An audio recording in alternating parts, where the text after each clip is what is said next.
नमस्कार साथियों, मैं मनोज सियाग, सहायक आचार्य हिंदी, आगाज इंस्टीट्यूट के ऑनलाइन प्लेटफॉर्म से आप सभी का हार्दिक स्वागत करता हूं। तो साथियों, आज अपन सहायक आचार्य, स्कूल व्याख्याता, वरिष्ठ अध्यापक, उससे संबंधित जो भी क्वेश्चन है रीतिकाल से संबंधित, उनको एक श्रृंखलाबद्ध तरीके से व्याख्यात्मक हल देखेंगे। इससे पहले अपन ने आदिकाल से संबंधित जितने भी क्वेश्चन हैं उनको एक श्रृंखला के माध्यम से सॉल्व किया, और भक्ति काल से संबंधित जितने भी क्वेश्चन है वो हमारे साथ ही राजेश जी सर है वो सॉल्व करवा रहे हैं। तो आज अपन रीति काल के क्वेश्चनों को सॉल्व करेंगे। पहला क्वेश्चन है भिखारी दास से संबंधित। भिखारी दास के कर्तृत्व के बारे में कौन सा असंगत कथन है? पहला ऑप्शन है दास का नायक नायिका भेद मूलतः भानुदत्त की रस मंजरी पर आधारित है। सही बात है। जो रस और नायिका भेद का जो मुख्य आधार ग्रंथ है वो एक तो है भानुदत्त की रस मंजरी और दूसरा है रस तरंगिणी।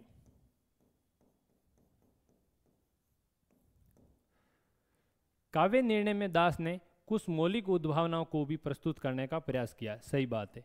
काव्य निर्णय ग्रंथ का अधिकतर भाग रस विवेचन से संबंधित है, को रस विवेचन को समर्पित है। तो सी ऑप्शन है वो इसका गलत है, क्योंकि जो काव्य निर्णय है ये पूरे रीतिकाल का सबसे महत्वपूर्ण काव्य ग्रंथ है। और ये कैसा ग्रंथ है? ये एक सर्वांग निरूपक ग्रंथ है। सर्वांग निरूपक।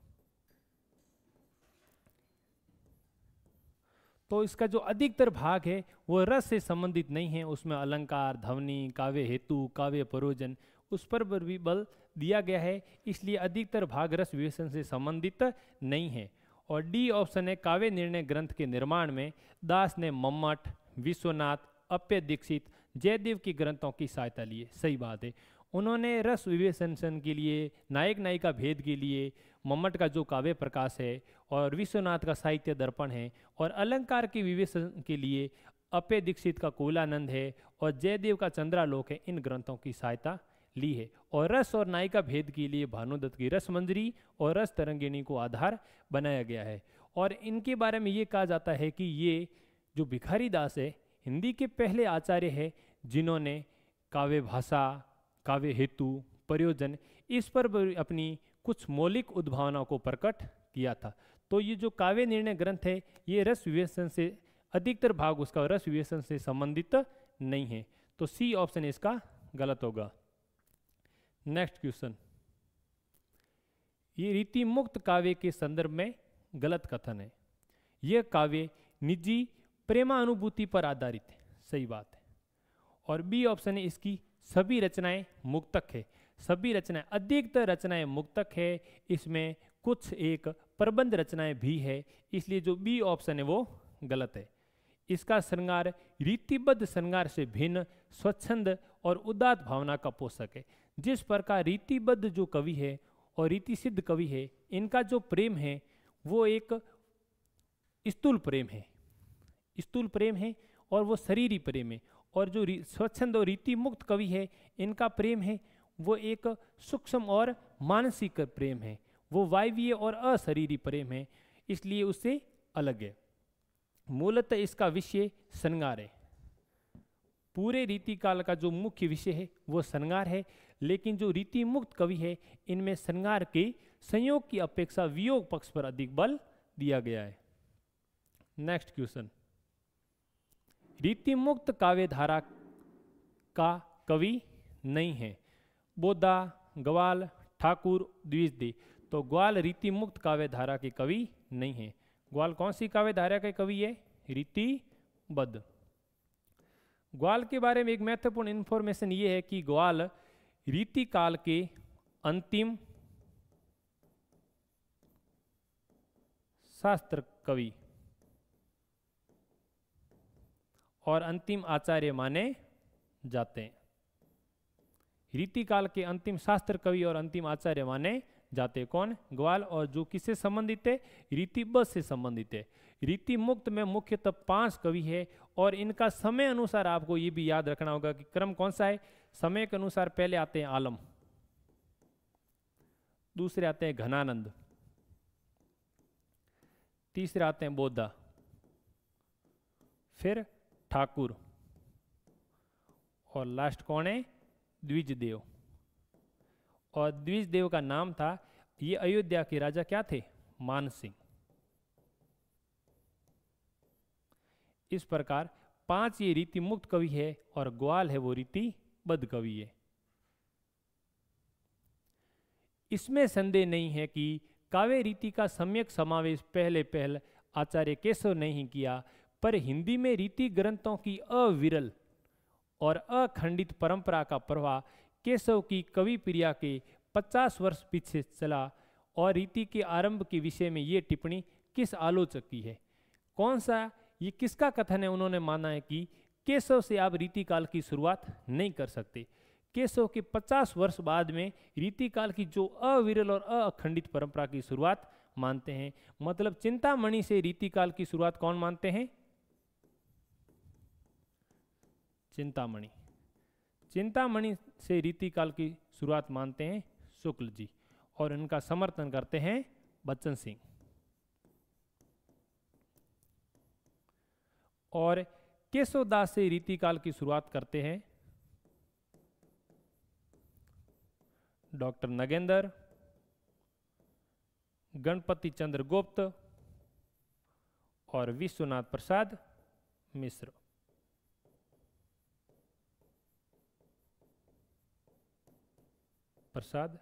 मिश्र। ये तीनों के तीन विद्वान हैं। केशवदास से रीति काल की शुरुआत मानते हैं, लेकिन शुक्ल जी है चिंतामणि से मानते हैं, इसलिए इसका राइट आंसर होगा आचार्य रामचंद्र शुक्ल, जो किससे मानते हैं? चिंतामणि से। नेक्स्ट क्वेश्चन, जसवंत सिंह की भाषा भूषण, सॉरी 5वां क्वेश्चन, इनमें से पद्माकर की रचना नहीं है। कौन सी रचना पद्माकर की नहीं है? हिम्मत बहादुर वीरदावली। सही है। हिम्मत बहादुर जो अवध के जागीरदार थे, इनके दरबार में रहते थे। जगत विनोद, ये ग्रंथ पद्माकर की ख्याति का आधार है। पद्माकर की ख्याति का आधार ग्रंथ कौन सा पूछ सकते हैं, तो वो कौन सा है? जगत विनोद। नीति शतक, ये इनका ग्रंथ नहीं है। और पद्माभरण, ये पद्माकर का ग्रंथ है, और ये किससे संबंधित है? अलंकार से संबंधित। किससे संबंधित है? अलंकार से संबंधित है। और ये जगत विनोद ग्रंथ है, ये इनकी ख्याति का आधार है। इसके अंदर नवरसों का वर्णन किया गया है। और इसके बारे में ये भी याद रखना कि इसमें कितने प्रकरण हैं? 6 प्रकरण हैं। और ये रस और नायिका का भेद पर आधारित ग्रंथ है। और हिम्मत बहादुर है, इसमें हिम्मत बहादुर की वीरता का वर्णन किया गया है। और इसके अलावा पद्माकर के ग्रंथ कौन से हैं? एक तो है प्रताप सिंह विरुदावली। एक मिलता है इसका राम रसायन। एक ग्रंथ मिलता है अलीजा प्रकाश।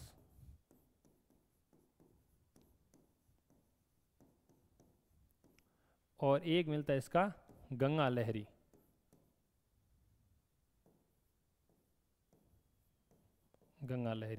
और एक मिलता है प्रबोध 50।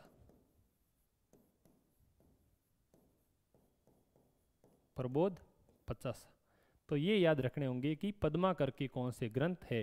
हिम्मत बहादुर विरुदावली, प्रताप सिंह विरुदावली, राम रसायन, अलीजा प्रकाश, गंगा लहरी, प्रबोध 50, पद्माभरण, जगत विनोद, ये इनकी ख्याति का आधार है। और रस और नायिका भेद से संबंधित ग्रंथ है। और पद्माभरण है, ये ग्रंथ किससे संबंधित है? अलंकार से संबंधित है। और ये गंगा लहरी है, ये कुष्ठ रोग से जब ये पीड़ित थे, तो अपने कुष्ठ रोग का उद्धार करने के लिए गंगा लहरी, जगन्नाथ की गंगा लहरी को आधार बनाकर लिखा गया था। नेक्स्ट क्वेश्चन, जसवंत सिंह की भाषा भूषण कृति निम्न में से किस विषय से संबंधित है? तो आपको ये बात रखनी होगी, भूषण, आभूषण, आभरण, ये शब्द आते हैं तो ये किससे संबंधित होता है? अलंकार से संबंधित कृति है। किससे संबंधित है? अलंकार का। इसका जो मुख्य विषय है ये अलंकार निरूपण। तो राइट, ए ऑप्शन इसका राइट होगा। और इसके बारे में जसवंत सिंह कहाँ के राजा थे? मारवाड़ के। और इन्होंने ये ग्रंथ लिखा था, ये आचार्य के रूप में लिखा था। आचार्य के रूप में इस ग्रंथ को लिखा था। इस ग्रंथ में उन्होंने जयदेव की जो चंद्रालोक है उसका अनुसरण किया है, इसीलिए इसे हिंदी का चंद्रालोक कहते हैं, हिंदी का चंद्रालोक। और इसके बारे में ये भी याद रखना होगा कि इसके अंदर 212 दोहे हैं और 5 प्रकरणों में ये ग्रंथ विभाजित है। और इस ग्रंथ को हिंदी का चंद्रालोक कहते हैं और 212 दोहे हैं। तो इसका मुख्य विषय क्या है? अलंकार निरूपण। नेक्स्ट क्वेश्चन, रीतिकाल की कविता इनकी और प्रतापशाही की वाणी द्वारा अपने पूर्ण उत्कर्ष को पहुंचकर फिर हासो उन्मुख हुई है। शुक्ल जी ने इनकी से किस कवि की ओर संकेत किया है? ये सहायक आचार्य के अंदर आया हुआ है। तो इनकी का शुक्ल जी आचार्य बताते हैं कि पद्माकर और प्रतापशाही की वाणी के द्वारा जो रीतिकाल अंतिम काल तक जो उत्कर्ष पर पहुंचा था, उसके बाद में फिर उसमें हासो उन्मुख की जो प्रवृत्ति वो हो गई थी। तो यहाँ पे इसका राइट आंसर होगा पद्माकर। नेक्स्ट क्वेश्चन, रीतिकालीन स्वच्छंदतावादी काव्य धारा मतलब रीति मुक्त की विशेषता नहीं है वक्रता, वचन वक्रता और रसात्मकता, ये इनमें मिलती है। और लाक्षणिकता का अभाव, ये जो बी ऑप्शन है, लाक्षणिकता का अभाव नहीं है। जो घनानंद वगैरह है, इनके काव्य की एक विशेषता है लाक्षणिक मूर्तिवता और प्रयोग वैचित्र्य। शुक्ल जी भी कहते हैं कि घनानंद के काव्य में जो लाक्षणिक मूर्तिवता और प्रयोग वैचित्र्य की जो छटा विद्यमान है, वो 175 वर्ष बाद जो अभिव्यंजनावाद आया था उसके अंदर लक्षित होता है। और ये भी कहते हैं कि घनानंद ब्रज भाषा के उन विरले कवियों में है जो भाषा की व्यंजकता बढ़ाते हैं, इसलिए भाषा में लाक्षणिकता का अभाव नहीं है, लाक्षणिकता प्रचुर मात्रा में मिलती है। भावात्मकता, इनका जो पूरा का पूरा काव्य है वो भाव प्रधान है। हृदय तत्व की प्रधानता होने के कारण जो रीति मुक्त काव्य है वो भावात्मकता मिलती है उसमें। और वियोग की अंतरदशाओं का चित्रण मिलता है, वियोग श्रृंगार है उसकी सभी दशाओं का चित्रण कहाँ मिलता है? रीति मुक्त काव्य के अंदर। तो इसका जो बी ऑप्शन है वो असंगत है। नेक्स्ट क्वेश्चन, सेनापति के श्लेष वर्ण के महात्म्य को देखते हुए उन्हें भाषा का सेनापति किसने कहा? किस विद्वान ने सेनापति को भाषा का सेनापति कहा था? तो इसका राइट आंसर होगा विश्वनाथ प्रसाद मिश्र। और ये याद रखना कि सेनापति का जो प्रिय अलंकार है वो कौन सा है? श्लेष।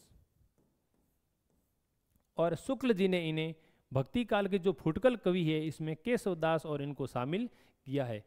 और इसके बारे में ये भी याद रखना कि शुक्ल जी क्या कहते हैं सेनापति को? शुक्ल जी कहते हैं कि चुंबकीय भाषा, चुंबकीय भाषा के कवि कौन है? सेनापति। और गारसादा तासी, तासी मानते हैं कि जो है ये षट ऋतु वर्णन के प्रथम कवि। तो सेनापति के बारे में आपको 3 विद्वानों के मत याद रखने होंगे कि विश्वनाथ प्रसाद मिश्र है वो मानते हैं भाषा का सेनापति, शुक्ल जी मानते हैं कि चुंबकीय भाषा के कवि, और गारसादा तासी इनके जो ऋतु वर्णन से कहते हैं कि ये षट ऋतु वर्णन के प्रथम कवि कौन है? सेनापति। और सेनापति का प्रिय अलंकार है श्लेष अलंकार है। नेक्स्ट क्वेश्चन, रीतिकालीन कवि आलम के संबंध में असंगत कथन है। रेखता और उर्दू भाषा में भी इन्होंने कवित कहे हैं, सही बात है। ये प्रेमो उन्मत्त कवि है और अपनी तरंग के अनुसार रचना करते हैं, ये बात भी सही है। और ऐसा कथन कौन कहते हैं? शुक्ल जी कहते हैं। और इनकी रचनाओं में हृदय तत्व की प्रधानता मिलती है, सही बात है। जितने भी रीति मुक्त जो कवि है, स्वच्छंद धारा के जो कवि है, उन सब में हृदय तत्व की प्रधानता मिलती है। और आलम की ख्याति अधिकतर उनकी प्रबंध रचनाओं के कारण है। नहीं, ये नहीं, उनकी जो ख्याति है अधिकतर कौन सी रचनाओं के कारण? मुक्तक रचनाओं के कारण। तो ये डी ऑप्शन है जो गलत है। आपको ये याद रखना कि आलम को प्रेमोन्मत्त कवि किसने कहा है? आचार्य शुक्ल ने।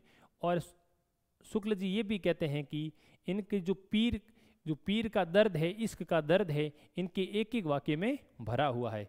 और शुक्ल जी घनानंद के बारे में क्या कहते हैं, ये भी आपको याद रखना होगा। घनानंद के बारे में कहते हैं साक्षात रसमूर्ति, साक्षात रसमूर्ति, और ब्रज भाषा के आधार स्तंभों में इन्हें इनकी गिनती करते हैं। और साक्षात रसमूर्ति घनानंद को कौन कहते हैं? आचार्य शुक्ल। और बोधा के बारे में ये कहते हैं कि ये रसोन्मत्त है। कैसे कवि है? रसोन्मत्त है।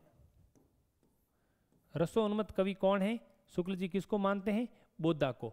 और ठाकुर के बारे में शुक्ल जी का क्या मत है? कि ये सच्ची उमंग के कवि है, सच्ची उमंग के कवि है, और लोक व्यवहार के कवि है। लोक व्यवहार के अनेकादर्शी कवि है।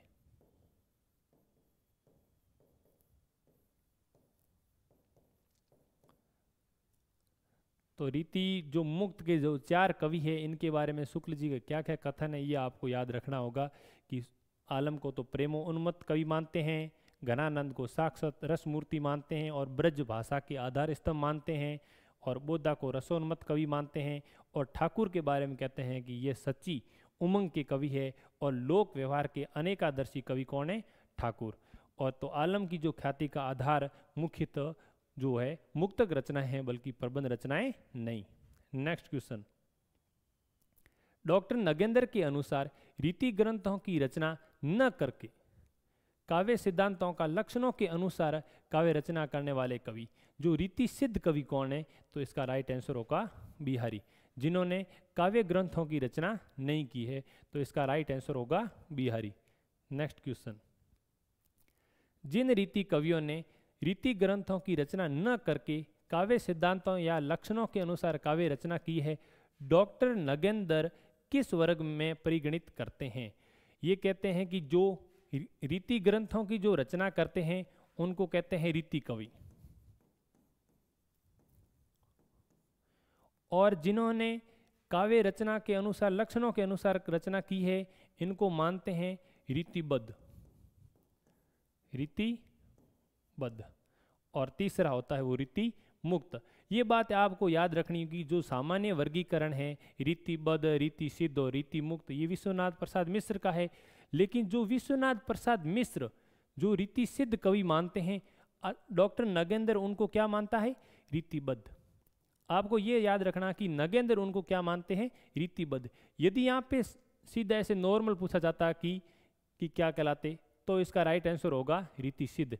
लेकिन डॉक्टर नगेंद्र जो रीति सिद्ध कवि है, डॉक्टर नगेंद्र उनको रीतिबद्ध कवि मानते हैं, इसलिए इसका राइट आंसर होगा बी, रीतिबद्ध।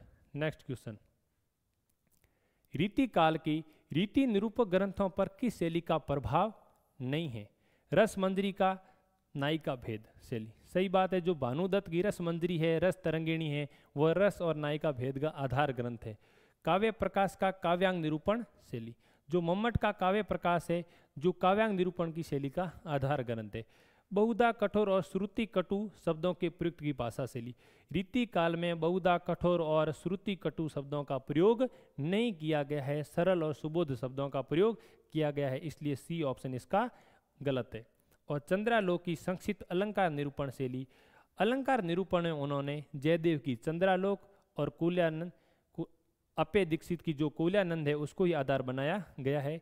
तो इसमें श्रुति कटुत्व और जो बहुधा कठोर शब्दावली का प्रयोग रीति काल में नहीं हुआ है, तो सी ऑप्शन इसका असंगत है। नेक्स्ट क्वेश्चन, केशव केवल उक्ति वैचित्र्य और शब्द क्रीड़ा के प्रेमी थे। जीवन के नाना गंभीर और मार्मिक पक्षों पर उनकी दृष्टि नहीं थी। ये कथन किस आलोचक ने कहा है? तो ये प्रसिद्ध है कि ये आचार्य शुक्ल जी कहते हैं कि केशव को कवि हृदय नहीं मिला है, और केशव को अलंकारवादी आचार्य मानते हैं, और कि वो उक्ति वैचित्र्य और शब्द क्रीड़ा के प्रेमी हैं, और जीवन की जो नाना गंभीरता और मार्मिक पक्षों का चित्रण होना चाहिए वो कैसे हो कि काव्य में उनका अभाव मिलता है। ऐसी मान्यता आचार्य रामचंद्र शुक्ल की है और वे कहते हैं कि इन्हें हृदयहीन कवि मानते हैं। और देव ने कहा कि ये कठिन काव्य के प्रेत है। और डॉक्टर विजयपाल ने इन्हें क्या माना है? कोर्ट का कवि। कोर्ट का कवि कौन मानते हैं? डॉक्टर विजयपाल। विजयपाल। और मिश्र बंधु केशवदास को भाषा का मिल्टन मानते हैं। भाषा का मिल्टन। कभी कभार ऐसे क्वेश्चन भी आ जाते हैं कि भाषा का मिल्टन मिश्र बंधु ने किसे कहा है? तो केशवदास को। विजयपाल ने कोर्ट का कवि किसको कहा है? केशवदास को। आचार्य शुक्ल ने हृदयहीन या कवि हृदय का अभाव किस कवि को माना है? केशवदास को। और नाबाद दास कहते हैं उद्गन केशवदास। ये बातें भी आपको याद रखनी होगी, इसलिए इसका राइट आंसर होगा डी। हिंदी में रीति प्रयोग साधारणतः लक्षण ग्रंथों के लिए होता है। जिन ग्रंथों में काव्य में विभिन्न अंगों का लक्षण उदाहरण सहित विवेचन होता है उन्हें रीति ग्रंथ कहते हैं। ये मान्यता किसकी है? अभी भी पिछले 2 क्वेश्चन देखे थे, उसके अनुसार ये जो कथन है ये डॉक्टर नगेंद्र का है, जिन्होंने कहा है कि लक्षण ग्रंथों के अनुसार जिन्होंने काव्य उदाहरणों सहित जो विवेचन किया है उनको रीति ग्रंथ कहते हैं। ये डॉक्टर नगेंद्र का प्रसिद्ध कथन है। नेक्स्ट, इसमें से सेनापति पर का लिखा ग्रंथ कौन सा है? तो इसका राइट आंसर होगा कवित रत्नाकर। और एक अन्य ग्रंथ मिलता है कवि कल्प द्रुम। ये ग्रंथ सेनापति के द्वारा लिखा गया उल्लेख मिलता है, लेकिन ये अनुपलब्ध है, कहीं पर भी उपलब्ध नहीं है। लेकिन कवित रत्नाकर है, ये उपलब्ध होता है। इसके बारे में सामान्य जानकारी ये है कि ये राम कथा से संबंधित है। इसमें राम कथा का कई प्रसंग मिलते हैं और इस ग्रंथ के अंदर ये कवित शैली में लिखा गया है। इसमें 394 कवित मिलते हैं। और सेनापति का जो प्रिय अलंकार वो कौन सा है? श्लेष। और सेनापति को 6 ऋतु वर्णन के प्रमुख कवि माना जाता है। तो सेनापति का कौन सा ग्रंथ है? कवित रत्नाकर। नेक्स्ट क्वेश्चन, निम्न में से देव की कृति नहीं है। ये साहिक आचार्य के अंदर आया हुआ है। इसका ऑप्शन है राग रत्नाकर, देव शतक, भाव विलास, नाम प्रकाश कोश। तो सी ऑप्शन जो नाम प्रकाश कोश है ये देव की रचना नहीं है। ये किसकी रचना है? भिखारी दास की।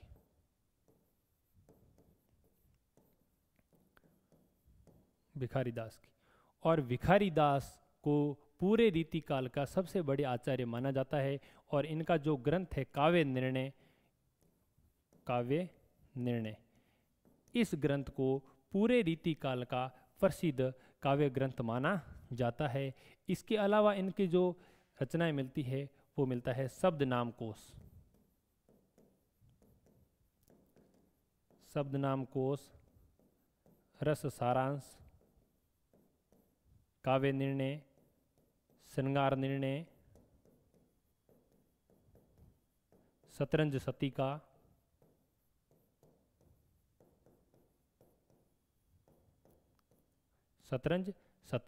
ये इनके प्रसिद्ध ग्रंथ है। और ये भी याद रखना होगा कि मिश्र बंधुओं ने जो उत्तर अलंकृत काल है उसके सबसे बड़े आचार्य कवि किसको माना गया है?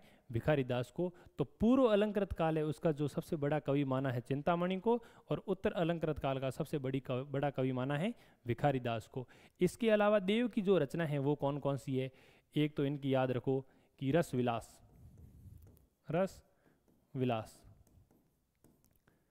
भाव विलास, भवानी विलास, जाति विलास और कुशल विलास। और एक राग रत्नाकर, एक शब्द रसायन को या काव्य रसायन,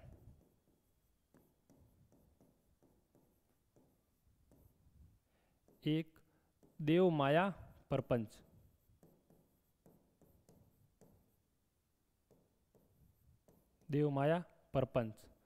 सुख सागर तरंग।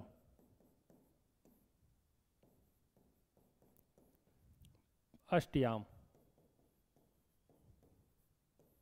प्रेम चंद्रिका,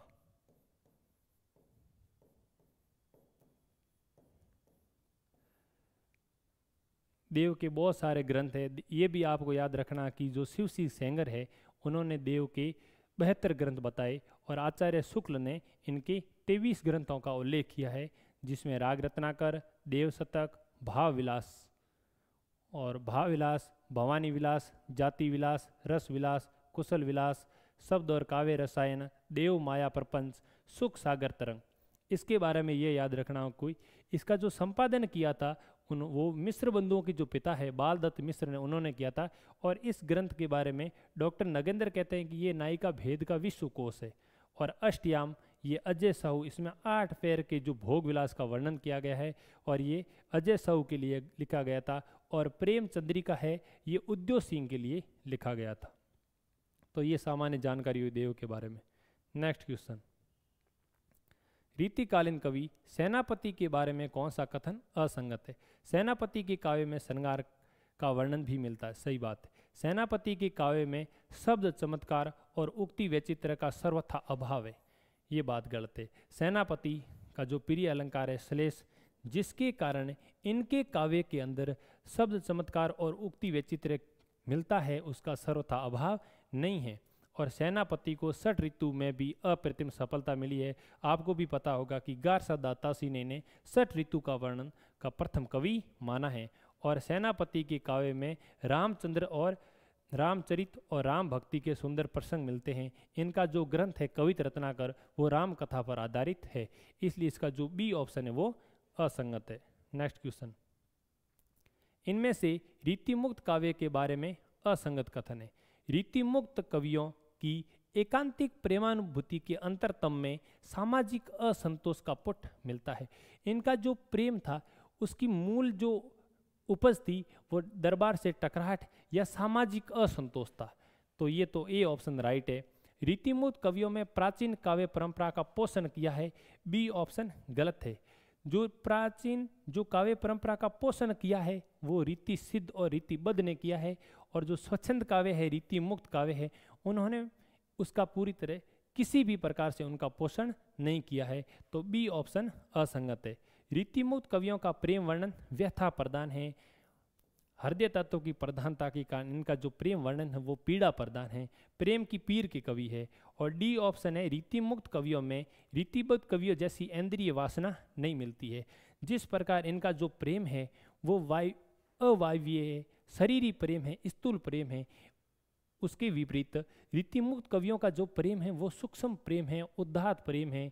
इसमें शरीरी सौंदर्य को कोई वर्णन नहीं मिलता है, मानसिक सौंदर्य की बात करते हैं। तो इसका बी ऑप्शन होगा राइट।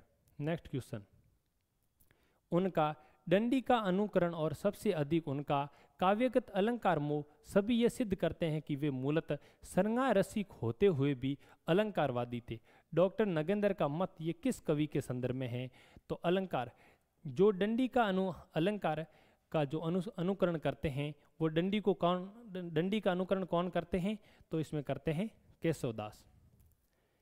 केशवदास के बाद में जितने भी आचार्य कवि हुए उन्होंने अलंकार निरूपण में जयदेव की चंद्रालोक और कुल्यानंद की अप्य दीक्षित की जो कुल्यानंद ग्रंथ है उसको आधार बनाया था। लेकिन केशवदास ने अलंकार निरूपण में प्राचीन जो संस्कृत कवि है डंडी का अनुकरण किया है। तो ये डॉक्टर नगेंद्र का जो मत है आचार्य केशव के बारे में है। नेक्स्ट क्वेश्चन, इनमें से भूषण रचित कौन सा ग्रंथ नहीं है?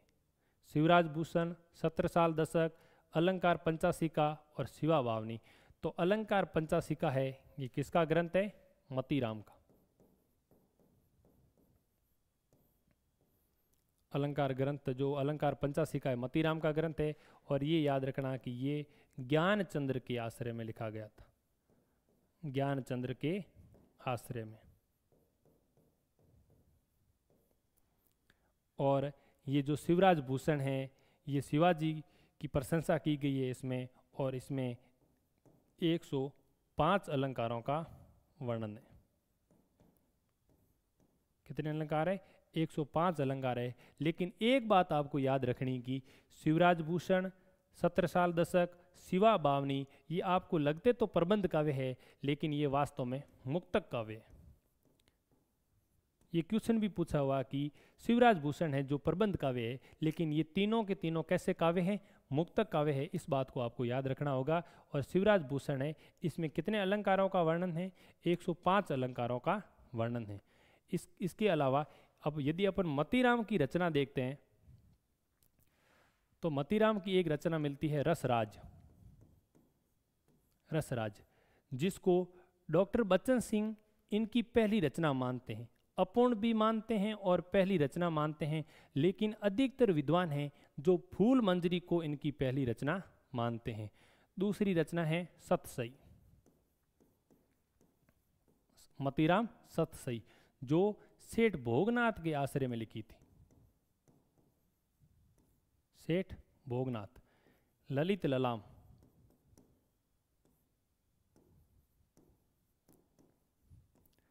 ये रचना है भाव सिंह हाड़ा के आश्रय में लिखी गई थी। और ये ललित ललाम है, ये अलंकार ग्रंथ है। इसमें 100 अर्था अलंकारों का वर्णन है, शब्द अलंकारों का वर्णन नहीं है। जो मतीराम की ललित ललाम है, इसके अंदर 100 अर्था अलंकारों का वर्णन है। इस बात को आपको नोट करना होगा। और ये किसके आश्रय में लिखी गई थी? ये भाव सिंह हाड़ा के आश्रय में लिखी गई थी। फिर एक रचना आती है व्रत कौमुदी, और ये रचना है उन्होंने स्वरूप सिंह बुंदेला के आश्रय में लिखी गई थी। स्वरूप सिंह बुंदेला। लेकिन डॉक्टर रामचंद्र शुक्ल मानते हैं कि जो व्रत कौमुदी है, जिसका दूसरा नाम है छंदसार, वह रचना स्वरूप सिंह बुंदेला के आश्रय में न लिखकर शंभुनाथ सोलंकी के आश्रय में लिखी गई है। और इनकी एक रचना मिलती है फूल मंजरी। इसी रचना को ही मतीराम की पहली रचना माना जाता है, और जो जहांगीर के आश्रय में लिखी गई थी। मतीराम के बारे में और देवभूषण के बारे में सामान्य जानकारी आपको रखनी है। केशव के संदर्भ में कौन सा कथन असंगत है? केशव की सारी रचनाएं मुक्तक हैं। सारी रचनाएं मुक्तक नहीं हैं। केशव की जो रचनाएं हैं रामचंद्रिका,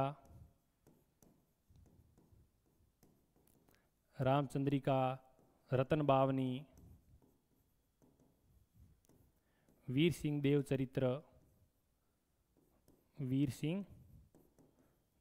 चरित्र, जहांगीर जस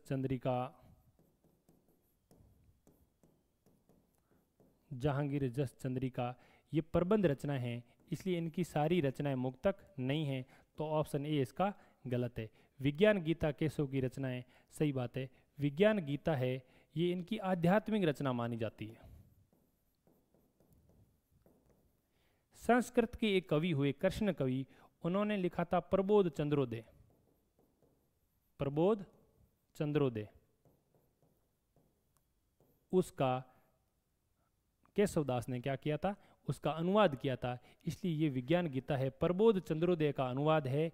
और ये किससे संबंधित है? आध्यात्मिक रचना मानी जाती है केशवदास की।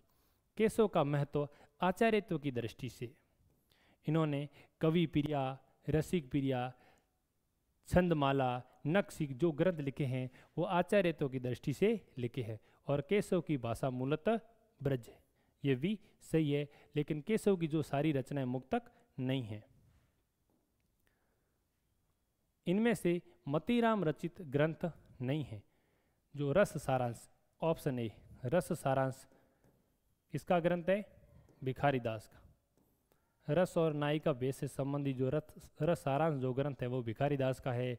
बाकी व्रत कौमुदी, जिसका दूसरा नाम है छंदसार, रसराज, ललित ललाम, ये मतीराम के ग्रंथ है। नेक्स्ट क्वेश्चन, काव्य की रीति सीख्यो सुकविन सो, रीति के विषय में ये दृष्टिकोण निम्न में से किस कवि का है? सुकविन की बात कौन करते हैं? भिखारी दास।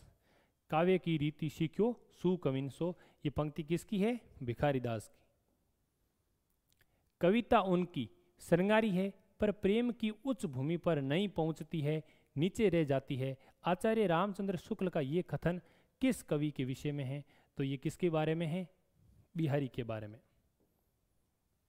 कि इनका जो प्रेम है वो रीति जो मुक्त कवि है उनकी तरह उदात्त नहीं है, इसलिए ये जो प्रेम की उच्च भूमि पर नहीं पहुंच पाती है उसके नीचे रह जाती है। ये कहते हैं कि इनका जो काव्य है वो हाथी दांत पर जो बेल बूटों की मही नक्काशी करना है। और ये भी कहते हैं कि जो जिस प्रकार जो प्रबंध काव्य है वो विस्तृत वन स्थली है, तो मुक्तक काव्य एक चुना हुआ गुलदस्ता। ये सारे के सारे जो कथन हैं ये डॉक्टर आचार्य रामचंद्र शुक्ल के हैं। और जो बिहारी के बारे में इन्होंने कहा है कि बिहारी का जो एक एक दोहा है हिंदी साहित्य का रत्न है। और ये कहते हैं कि जिस कवि के अंदर कल्पना की समाहार शक्ति और भाषा की समाज शक्ति अधिक होगी वह कवि मुक्तक रचना के लिए उतना ही सफल होगा। और बिहारी के बारे में उनकी भाषा को दृष्टिकोण करते हुए उन्होंने एक कथन कहा है कि बिहारी की भाषा चलती होने पर भी साहित्यिक है। और ये सारे आपको याद रखने होंगे कि किसका कथन है? आचार्य रामचंद्र शुक्ल का है, जो बिहारी के बारे में। नेक्स्ट क्वेश्चन, बिहारी ने यद्यपि लक्षण ग्रंथों की रचना नहीं की, परंतु उनके काव्य की प्रवृत्ति सर्वथा ध्वनिवाद के अनुकूल थी। उनके दोहों के काव्य गुण का विश्लेषण करने पर यह संदेह नहीं रह जाता है कि रसवाद के शुद्ध मानसिक प्राकृतिक आनंद की अपेक्षा ध्वनिवाद के बौद्धिक आनंद को ही अधिक महत्व देते हैं। आपको ये याद रखना कि बिहारी को ध्वनिवादी कौन मानते हैं और बिहारी को रसवादी कौन मानते हैं? बिहारी को रसवादी कौन मानते हैं? आचार्य शुक्ल। और बिहारी जी को ध्वनिवादी मानते हैं डॉक्टर नगेंद्र। तो इसमें बिहारी के जो रसवाद का खंडन किया गया है और उनको ध्वनिवादी बताया गया है, इसलिए ये जो कथन है ये डॉक्टर नगेंद्र का है। नेक्स्ट क्वेश्चन, भाषा मानो इनके हृदय के साथ जुड़कर ऐसी वशवर्तिनी हो गई कि ये अपनी अनूठी भावभंगी के साथ जिस रूप में चाहते थे उस रूप में उसे मोड़ सकते थे। आचार्य रामचंद्र शुक्ल का ये कथन किस कवि के बारे में है? तो ये घनानंद है, रीति मुक्त कवि। ये घनानंद ऐसे कवि हैं जो भाषा की व्यंजकता बढ़ाते हैं और इनकी जो भाषा को लेकर आचार्य शुक्ल ने इनकी प्रशंसा कही है। बानी और सार बखान्यों सिंगार, सिंगान को सार किशोरी किशोरी। जो बानी है उसका सार है श्रृंगार रस है, और श्रृंगार रस का जो सार है वो किशोर किशोरी में नायक नायिका है। रीति कविता में श्रृंगार और नायक नायिका भेद वर्णन के आग्रह पर बल देने वाला यह काव्य पंक्ति किस रीतिकालीन कवि की है? तो आपको याद रखना होगा यह देव की प्रसिद्ध पंक्ति है। नेक्स्ट क्वेश्चन, मतीराम के कर्तृत्व के संबंध में गलत तथ्य है। मतीराम का जो रसराज है श्रृंगार और नायिका भेद का ग्रंथ है, सही बात है। व्रत कौमुदी इनकी पिंगल विषय ग्रंथ है। आपको ये याद रखना होगा कि ये जो शब्द आते हैं व्रत, छंद, पिंगल, तीनों एक ही बात है। तो व्रत है ये किससे संबंधित? व्रत कौमुदी किससे संबंधित है? पिंगल छंद विषयक ग्रंथ है। और ललित ललाम में शब्द अलंकारों का वर्णन है। अभी अपने व्याख्या में देखा कि ललित ललाम के अंदर 100 अर्थ अलंकारों का वर्णन है। शब्द अलंकार नहीं बल्कि 100 अर्थ अलंकारों का वर्णन है, इसलिए सी ऑप्शन गलत है। इन्होंने नायिका भेद का निरूपण रसमंजरी के आधार पर किया है। केशव के बाद में जितने भी कवि आए उन्होंने रस निरूपण और रस और नायिका भेद के लिए भानुदत्त की जो रसमंजरी है, रस तरंगिणी है, उसको ही आधार ग्रंथ के रूप में लिया है। नेक्स्ट क्वेश्चन, नहीं माँ ब्रज भाषा प्रवीण और सुंदरतानी के भेद को जानो, जोग वियोग की रीति में कोविद भावना भेद स्वरूप को ठाने। यह पंक्ति किस कवि के बारे में कही हुई है? किस कवि के बारे में कही गई है? तो ये पंक्ति किसके बारे में कही हुई है? घनानंद के बारे में। और किसने कही है? ब्रजनाथ। ब्रजनाथ ही पहले व्यक्ति है जिन्होंने घनानंद के जितने भी कवि थे और जो सेवैया है उनका संग्रह किया था। घनानंद की जो कवि सेवैया के प्रथम संग्रहकर्ता कौन है? ब्रजनाथ। उन्होंने घनानंद की प्रशंसा में 2 छेवैये कहे थे, जिसमें से एक है ये नहीं माँ ब्रजभाषा प्रवीण। ये किसके बारे में है? घनानंद के बारे में है। और किसने कहा है? ब्रजनाथ ने। नेक्स्ट क्वेश्चन, भूषण बिनु न बिराजई कविता बनीता मिथ। भूषण अलंकार के बिना कविता नहीं बन सकती। ये ख्यात पंक्ति किस आचार्य कवि की है? तो ये केशवदास की। केशवदास को क्या माना जाता है? अलंकारवादी माना जाता है। केशव कहते हैं कि यद्यपि सुजाति सुलक्षणी सुब्रन सरस सुवर्त भूषण बिनु न बिराजई कविता बनीता मिथ। अलंकार को मुख्य उसका हेतु मानते हैं। किसको? काव्य कविता का मुख्य हेतु मानते हैं अलंकार को, केशवदास। नेक्स्ट क्वेश्चन, काव्य रचना पद्धति को रीति मानने वाले आचार्य तथा काव्य पंक्ति का सुमेलित विकल्प है। कैसा विकल्प? सुमेलित विकल्प है। काव्य सुभाषा कवित की वर्णत बुद्ध अनुसार ये पंक्ति मतीराम की नहीं है, बल्कि ये पंक्ति किसकी है? चिंतामणि की। वर्णन बुद्ध अनुसार की बात कौन करते हैं? चिंतामणि। अपनी अपनी रीति के काव्य और कवि रीति, ये पंक्ति है देव की। किसकी पंक्ति है? देव की। अपनी अपनी रीति के काव्य और कवि रीति। काव्य की रीति सीख्यो सुकविन सो। सुकविन की बात कौन करते हैं? भिखारी दास। और स्विश्रब्द नवोडियो वर्णत कवि रस नीति। नवोड जो रस नीति की बात करते हैं ये मतीराम करते हैं,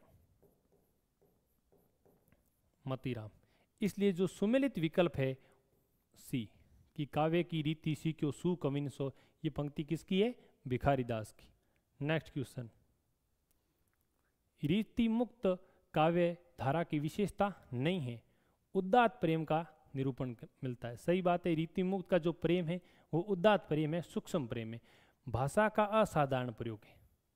भाषा की जो लाक्षणिकता है, प्रयोग वैचित्र्य की जो छटा रीति मुक्त में मिलती है वो अन्यत्र दुर्लभ है। अलंकारिक चमत्कार के प्रति आग्रह, ये जो प्रवृत्ति है ये रीतिबद्ध और रीति सिद्ध के लिए कह सकते हैं, लेकिन रीति मुक्त कविता में अलंकारिक चमत्कार के प्रति आग्रह नहीं मिलता है, इसलिए सी ऑप्शन गलत है। और प्रेम वर्णन में व्यथा और पीड़ा की प्रधानता है, हृदय तत्व की प्रधानता है। सही बात है। नेक्स्ट क्वेश्चन, इनमें से कौन सा ग्रंथ भूषण द्वारा रचित नहीं है? तो इसमें जो अलंकार पंचासी का ग्रंथ है ये किसका है? मतीराम का। और भूषण के जितने भी ग्रंथ है ये प्रबंध नहीं होकर मुक्तक है, इस बात को याद रखना। नेक्स्ट क्वेश्चन, केशव के संदर्भ में कौन सा कथन गलत है? ये और छा नरेश के आश्रित कवि थे। किसके? इनके आश्रयदाता कौन थे? इंद्रजीत सिंह। इंद्रजीत सिंह। इंद्रजीत सिंह की जो प्रेसी थी राय प्रवीण, उसी को शिक्षा देने के लिए केशवदास ने एक ग्रंथ लिखा था कवि प्रिया, जिसकी विषय वस्तु क्या है? अलंकार निरूपण।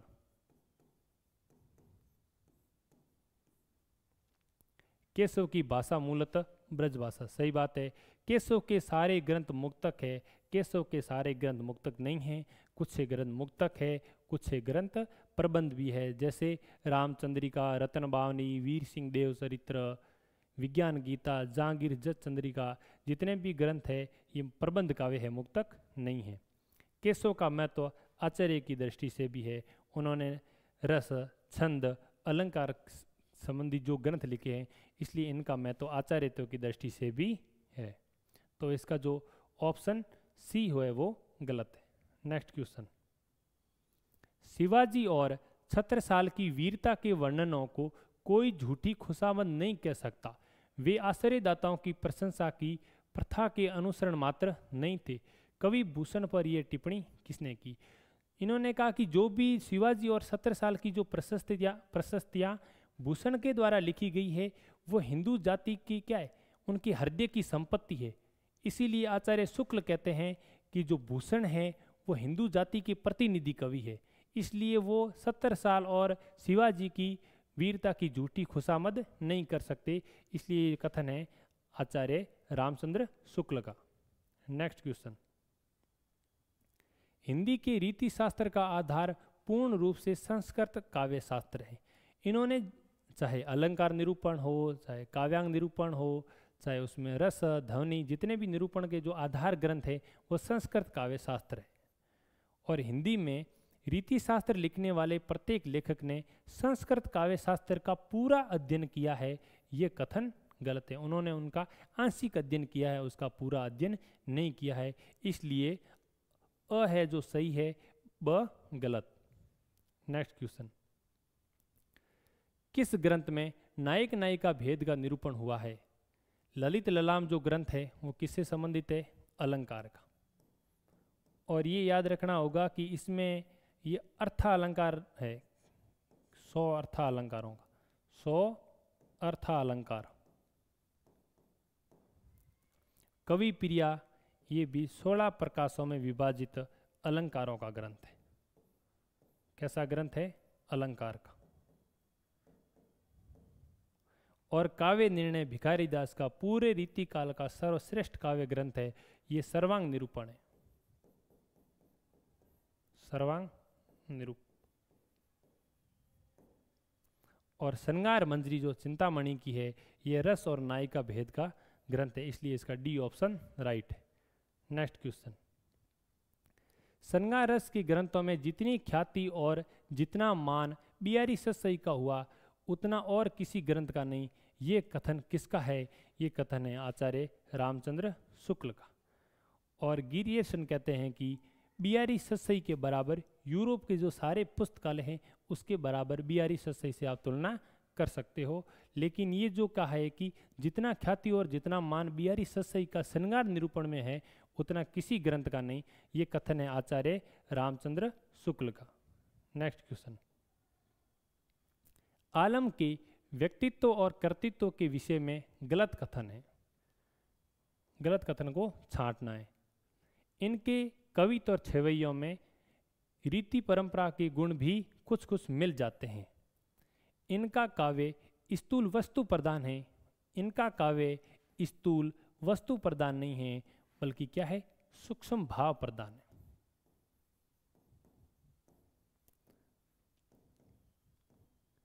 जो स्थूल वस्तु प्रदान होता है वो रीतिबद्ध कवियों का है, रीति मुक्त कवि है जो आलम है, इनका जो काव्य है वो सूक्ष्म भाव प्रदान है, स्थूल वस्तु प्रदान नहीं है, इसलिए बी ऑप्शन गलत है। विश्वनाथ प्रसाद मिश्र ने प्रबंधकार आलम और मुक्तकार आलम को एक ही व्यक्ति माना है। और आचार्य रामचंद्र शुक्ल ने प्रबंधकार आलम और मुक्तकार आलम को पृथक पृथक व्यक्ति माना है। ये बात आपको याद रखनी होगा कि आचार्य जो शुक्ल है, जो सूफी कवि जो आलम है, और जो रीतिकाल के कवि आलम है, जो मुक्तकार आलम है, उसको अलग अलग व्यक्ति मानते हैं। लेकिन विश्वनाथ प्रसाद मिश्र कहते हैं कि जो प्रबंधकार आलम है और मुक्तकार आलम एक ही व्यक्ति है। तो साथियों, आज अपने रीतिकाल से संबंधित 40 क्वेश्चन थे, उनको सॉल्व किया। इसी तरह रीतिकाल से संबंधित आगे की श्रृंखला में जितने भी क्वेश्चन हैं उनको सॉल्व किया जाएगा। धन्यवाद।